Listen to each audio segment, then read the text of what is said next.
Hello everyone, good morning. Welcome back to my channel. আজকের ভিডিওটা সকাল থেকে শুরু করছি। সকাল থেকে বলতে আজকে আমাদের হচ্ছে বাড়ি থেকে ব্যাঙ্গালোর ব্যাক করার দিন। তো যেরকম ভোর থেকে উঠে সব জিনিসপত্র রেডি করে বেরোনো, তো আমরা বেরিয়ে পড়েছিলাম 6টার সময়। আমরা এখন যাচ্ছি হচ্ছে মহিষাদল স্টেশনে, সতীশ সামন্ত স্টেশনে। তো এখন আমরা টোটোতে করে ওখানেই যাচ্ছি। তো স্টেশন ধরে আমরা যাব হাওড়া, হাওড়া থেকে আমরা ধর ট্রেন। তো সেই হিসেবেই আমরা এখানে বেরিয়ে পড়েছি। প্রত্যেকবারের মতো হচ্ছে মন ভীষণ খারাপ। বাড়ি যাওয়ার সময় একটা আলাদা রকম আনন্দ থাকে, আর বাড়ি থেকে ব্যাঙ্গালোর ব্যাক করার সময় বাড়ি হচ্ছে মনটা ভীষণভাবে খারাপ হয়ে যায়। কি আর করা যাবে, কিছু করার নেই। তো এই যে এখন আমরা চলে এসেছি, এখন ওয়েট করছি ট্রেনের জন্যে। তো আমাদের হচ্ছে গিয়ে প্রত্যেকবারে আমরা দুরন্ততে ব্যাক করি, কিন্তু এইবারে আমরা দুরন্ততে ব্যাক করছি না, আমরা যাচ্ছি হামসাফারে। তো হামসাফার আছে 12টা 40-এ হাওড়াতে। হয়তো আমাদের একটু দেরি করে পৌঁছলেও হতো, কিন্তু তারপরে যাওয়ার প্রবলেম হবে। আসলে সকালের এই হলদিয়া লোকালটা ধরে চলে গেলে কি হয়, একেবারে আমরা ওখানে পৌঁছে গেলাম 9টা 30-এর মধ্যে। তো বিশেষ করে এই ব্যাগপত্র নিয়ে, লাগেজ নিয়ে কোনো প্রবলেম হয় না। তো সেটাই বলছি।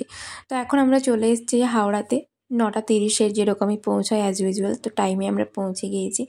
তো এখানে আমাদের এখন বসে থাকতে হবে 12টা 40 পর্যন্ত, কারণ 12টা 40-এ ট্রেনটা ছাড়বে। তো এরকমভাবে বসে থাকতে হবে। তো তারই মধ্যে আমরা হচ্ছে গিয়ে লাঞ্চ টাঞ্চ সমস্ত কিছু কমপ্লিট করে নেব। আর সকাল থেকে কিছু খাওয়া হয়নি, শুধুমাত্র ট্রেনের মধ্যে কেক খেয়েছিলাম। খাওয়া হয়নি বলতে ভেবেছিলাম ট্রেনে সবসময় মশলা মুড়ি ওঠে, কোনো খাবার উঠে কিনে খেয়ে নেব, কিন্তু দুর্ভাগ্যবশত ওই দিন আমরা যে বগিটাতে ছিলাম ওখানে কোনো রকম কোনো মশলা মুড়ি কোনো কিছুই ওঠেনি। তো ওখানে হাওড়া থেকে এখানে মিয়ামরের কেক আর হচ্ছে কয়েকটা চিপসের প্যাকেট নিয়ে নিয়েছিলাম, কারণ ট্রেনে বিকেলবেলা কিছু খাওয়ার জন্য, কারণ বিকেলবেলা ছোটোখাটো খিদে তো পায় সবার। তো খিদে পাওয়ার জন্য কিনে নিয়েছিলাম। এখন এই যে উঠে গিয়েছে ট্রেনে। আমরা কিন্তু লাঞ্চ বাড়ি থেকে নিয়ে এসেছিলাম, ওখানে স্টেশনে, হাওড়া স্টেশনে বসে বসেই আমরা খাওয়া দাওয়া করে নিয়েছি। লাঞ্চ কমপ্লিট করে নিয়ে ট্রেনটা আসতেই আমরা ট্রেনে উঠে পড়েছি। তো যাই হোক, ট্রেনটা টাইমেই ছিল, কোনো লেট হয়নি। আর একদম শেষ পর্যন্ত কোনো লেট হয়নি, একদম টাইমে ছিল। তো মনটা ভীষণই খারাপ ছিল বাড়ি যাওয়া, যাই হোক, কী আর করা যাবে, যেতে তো হবে। প্রত্যেকবারেই একই রকম হয়, কিন্তু আবার ব্যাঙ্গালোর ব্যাক করে এসে আবার মনটা ঠিকঠাক হয়ে যায়। তো এখন হয়েছে বিকেল। বিকেল তো অলরেডি আমরা উঠেছি 1টার সময়, আর 3টের দিকে তো ছোটোখাটো একটু খিদে পেয়ে গিয়েছিলো। তো আমরা ভাবলাম যে কেকটা খাওয়াই যাক। আর মিয়ামরের কেক আর বাটারস্কচটা আমার ভীষণই প্রিয়। আমার সবগুলোই ভীষণই প্রায় ভালো লাগে। তো ভাবলাম যে না, বেশিক্ষণ এগুলো ফেলে রেখে লাভ নেই, খেতে খেতে খাওয়ার জন্য লোভ তো ভীষণ লাগছিলো। তো ভাবলাম ফিনিশই করে ফেলি। তো সেটাই হচ্ছে খেয়েছিলাম আমরা। আর এই যে ট্রেনের বাইরে এখন বেশিটা দূর আমরা এখনও পৌঁছোইনি, কাছাকাছি এখনও পর্যন্ত মেছেদাতে যাইনি। তো আর ট্রেনের আর এইবারে কিন্তু আমাদের সিটটা পড়েছিল দুজনেরই লোয়ারে। এত এতদিন জার্নি করছি, আমি আছি ব্যাঙ্গালোরে 1.5 বছর। তো 1.5 বছরে আমি কোনো দিন হচ্ছে গিয়ে লোয়ার সিট পাইনি। আর আমার লোয়ার সিট ভীষণ পছন্দ এই কারণে যে আমার ওই জানালা ধারে বসে আমার ওই নেচার ভিউগুলো দেখতে আমার ভীষণভাবে ভালো লাগে। তোমরা এর আগেও ভিডিওতে দেখেছো, আমি অনেক নেচার ভিডিও আমি এভাবে শেয়ার করেছি তোমাদের সাথে। আমার ভীষণ ভালো লাগে এইরকম জানলা ধারে বসে দেখতে, কিন্তু দুর্ভাগ্যবশত কখনো হয় না। তো এইবারেই কোইন্সিডেন্টলি দুজনেরই লোয়ার পড়েছে। তো সেই জন্য ভালো করে তোমাদের সাথে শেয়ারগুলো করছি। আর দেখো, সন্ধে হওয়া মাত্রই ওরা এসির এটা পুরো বাড়িয়ে দিয়েছে, আর ভীষণ ঠান্ডা লাগছিলো, তাই জন্য গায়ে একটা হালকা স্টোল ঢাকা নিয়েছিলাম। তো হালকা সন্ধে হয়ে গিয়েছে, তাই জন্য দেখো বাইরের ভিউটা এরকমই লাগছে, কারণ এসি ছিল বলে কাঁচের ভেতর থেকে ভিডিওটা করা। তো তো সেই জন্যে।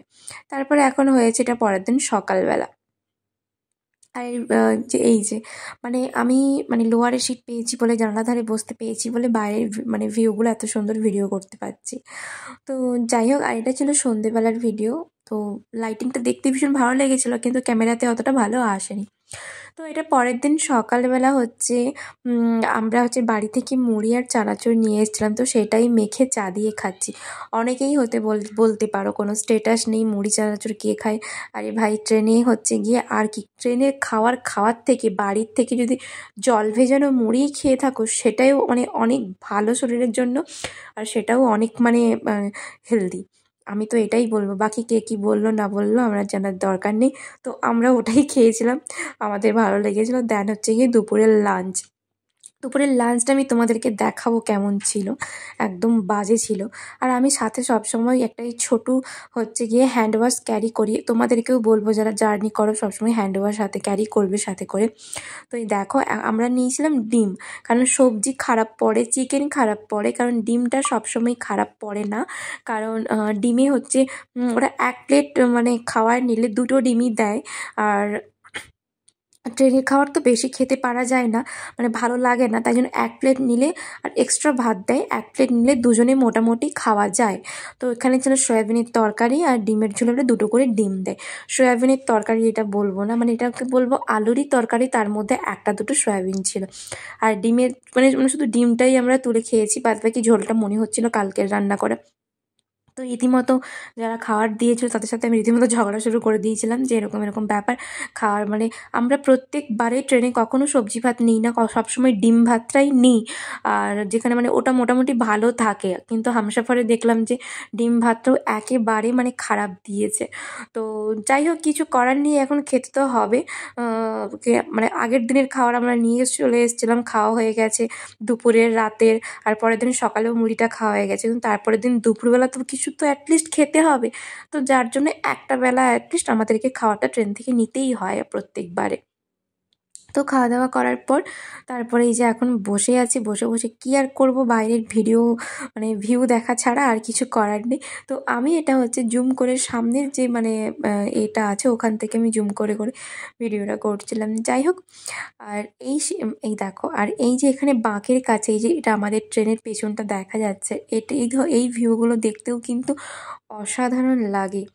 আর তোমাদের কার কার এরকমই মানে ট্রেনে বসে জানালা ধারে বসে বাইরের ভিউগুলো, বিশেষ করে যখন এগুলো পাহাড়ি অঞ্চলগুলো হয়, মানে বিভিন্ন ধরনের পাহাড়, সমুদ্র, মানে লেক, এই ধরনের মানে যেই এগুলো হয়, তো কার কার দেখতে ভালো লাগলে অবশ্যই কিন্তু তোমরা কমেন্ট করে জানাবে। আমার তো ভীষণই ভীষণই ভীষণই ভালো লাগে। তো যাই হোক, আর এইবারে হামসাফারের জার্নিটা ভীষণ কমফোর্টেবল ছিল। হামসাফারের খাবারটা হয়তো একটু খারাপ ছিল, কিন্তু পরিষ্কার পরিচ্ছন্ন ছিল। খারাপ মানে কী বলবো, মানে অন্যান্য ট্রেনের থেকে বলবো, দুরন্তর থেকেও বলবো মোটামুটি পরিষ্কার পরিচ্ছন্নটা ভালো ছিল।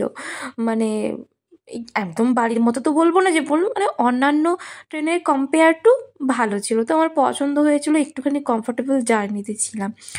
তো যাই হোক, তো তারপরে হচ্ছে গিয়ে তোমরা জাস্ট বাইরের ভিউগুলো দেখো। তো আর এই যে সব পাথর, এগুলো পাথরের পাহাড়, পাথরগুলো সব। তারপরে আসলে কি বলতো, আমাদের প্রত্যেকবারই দুরন্তই কাটা হয়। তো দুরন্ততে আমরা কি বলতো, মানে 11টার দিকে ট্রেনে উঠে গেলে আমরা পরের দিনে বিকেল 4টে 4:30টার দিকে আমরা নেমে যাই। কিন্তু আমাদের দুরন্ত কাটা ছিল, কিন্তু হচ্ছে আর 2টো দিন আমরা ছুটি বাড়িয়েছিলাম হোলিটা কাটিয়ে যাবো বলে, কারণ হোলির আগের দিন আমাদের টিকিট ছিল। আমরা হোলির পরের দিন আবার টিকিট কাটার জন্য দুরন্তর টিকিট আমরা পাইনি, তাই জন্য আমাদেরকে হামসাফারের টিকিট পাওয়ার জন্য হামসাফারে আমাদের কাটতে হয়েছে।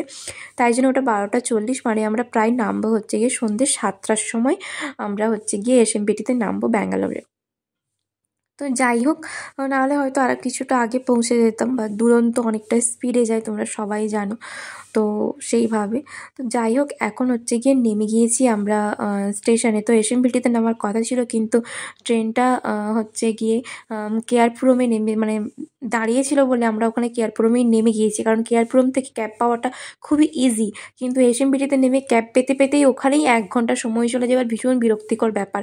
অনেকবার ক্যাব বুক হবে, ক্যান্সেল হবে, বুক হবে, ক্যান্সেল, অনেক মানে এত পরিমাণে ভিড় হয়, ভীষণ চাপের ব্যাপার ওখানে ক্যাব পাওয়াটা। তো সেই জন্য আমরা দেরি না করে, যেহেতু কেয়ারপুরমে ট্রেনটা দাঁড়িয়েছিল, তো সেই জন্য আমরা কেয়ারপুরমে নেমেই ক্যাবটা বুক করে নিয়েছি, ইজিলি ক্যাবটা পেয়ে গেছিলাম। আর ক্যাবে উঠে আমার তো অবস্থা ভীষণই খারাপ, এদিকে হচ্ছে জ্যাম, আর হচ্ছে ক্যাবের ভেতরে একটা মানে বাজে রকমের গন্ধ ছিল। আর এই যে এসি গাড়িগুলো হয় না, যারা ক্লিনিং ভালো করে করে না, পরিষ্কার রাখে না, আর একটা গাড়ি চালানোর সময় একটা বাজে রকমভাবে একটা গ্যাস একটা গন্ধ বেরোয়। আর ওই গন্ধটা আমার ভীষণভাবে মানে গা গোলাচ্ছিল, মানে বমি বমি করছিল, মাথা ঘোরাচ্ছিল, মানে কী যে কষ্টে আমি ওই 1 ঘন্টা মানে আমি গাড়িতে ছিলাম, মানে মানে কী বলবো, ভীষণই ভীষণই কষ্ট পেয়েছি। তো যাই হোক, ফাইনালি আমি চলে এসেছি রুমে। তো মানে গাড়ি থেকে নেমে মনে হচ্ছে দীর্ঘ নিঃশ্বাস ফেলছে, মানে যেন একটা শান্তি, কী কষ্টে মানে গাড়ির ভেতরে ছিলাম।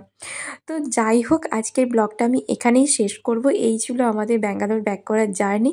আর তোমাদের এই ভিউগুলো কেমন লাগলো কিন্তু অবশ্যই তোমরা জানিও। আর তো দেখা হচ্ছে আবার নেক্সট ভিডিওতে পরের দিন ঠিক সন্ধ্যে 6টার সময়। আর এরপরে কিন্তু তোমরা নেক্সট টু নেক্সট কিন্তু রোজই ভিডিও পাবে। তো এখন আমরা যাব রুমে, আর এখানেই আমি ভিডিওটা অফ করছি। তো সবাই ভালো থেকো, সুস্থ থেকো, আর এভাবেই আমাকে সাপোর্ট করো, ভালোবাসা দিও। তো চলো, টাটা।